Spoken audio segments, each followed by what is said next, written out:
Surxondaryo viloyati davlat soliq boshqarmasi tomonidan kichik va o'rta biznes subyektlarini qo'llab-quvvatlash, ularning faoliyatida yuzaga kelayotgan muammolarni o'z vaqtida aniqlash va samarali yechim topish maqsadida tadbirkorlar bilan ochiq, konstruktiv muloqotlar tashkil etilmoqda.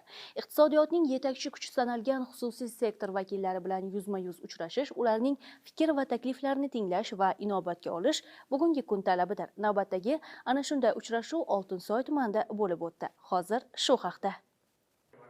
Surxondaryo viloyati soliq boshqarmasi rahbariyati viloyatning barcha shahar va tumanlarida bo'lib, kichik va o'rta tadbirkorlik subyekti vakillari bilan ochiq muloqot o'tkazmoqda. Tadbirkorlar safini yanada kengaytirish, imtiyozlardan samarali foydalanishni ta'minlash maqsadida tashkil etilayotgan uchrashuvlarda xususiy sektor vakillarining mavjud muammo va takliflari o'rganilmoqda. Viloyat soliq boshqarmasi boshlig'i o'rinbosari Sherzod Yodgorov oltinsoylik tadbirkorlar bilan uchrashuvda ham soliq sohasidagi so'nggi o'zgarishlar, xususan prezidentimizning joriy yil 19-martdagi kichik va o'rta biznesning iqtisodiyotdagi o'rnini oshirish chora-tadbirlari to'g'risidagi farmoniga muvofiq tadbirkorlik subyektlariga berilayotgan imkoniyatlar to'g'risida atroflicha ma'lumotlar berdi. Tadbirkorlarning soliq imtiyozlaridan foydalanish, noturar obyektlarga mol-mulk soliqlarini hisoblash, bank hamda kadastr organlari bilan bog'liq muammo va takliflar tinglanib, ijobiy hal etish choralari ko'rildi. Soliq organlari va tadbirkorlar bilan uchrashuvda qatnashdik.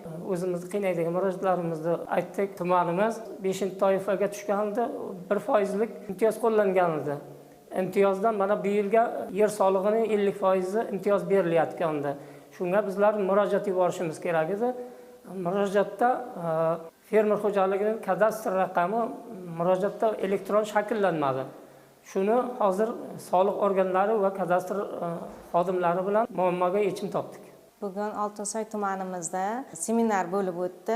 Ushbu seminarda tumanimizning tadbirkorlari, buxgalterlari qatnashdi. Tadbirkorlarimiz tushunmayotgan savollariga yaxshi javob olishdi.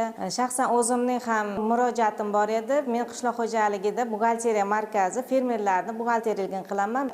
Savolim bor edi. Unda 50% imtiyoz qo'llanishda qiyinchilik bo'lishyapti. Ushbu murojaatimni yechimini shu zalda o'zida yechib berishdi. Biz bundan juda ham minnatdormiz. Ta'kidlash joizki, Oltinsoy tumani 5-toifadagi hududlar tarkibiga kiritilgan bo'lib, hududni ijtimoiy-iqtisodiy rivojlantirish maqsadida berilgan soliq imtiyozlari natijasida 2024-yilda tumandagi 3442 nafar tadbirkorlarning ixtiyorida 18 milliard 460 million so'm mablag' qoldi. Eng muhimi, imtiyozlardan unumli foydalanayotgan oltinsoylik ishbilarmonlar tejalgan mablag'larni faoliyatini rivojlantirish va yangi ish o'rinlarini yaratishga yo'naltirmoqda. Sardorbek Lolayev, Ilyos Rahmatov, Zamin onlayn axborot tahliliy dasturi uchun ishonch.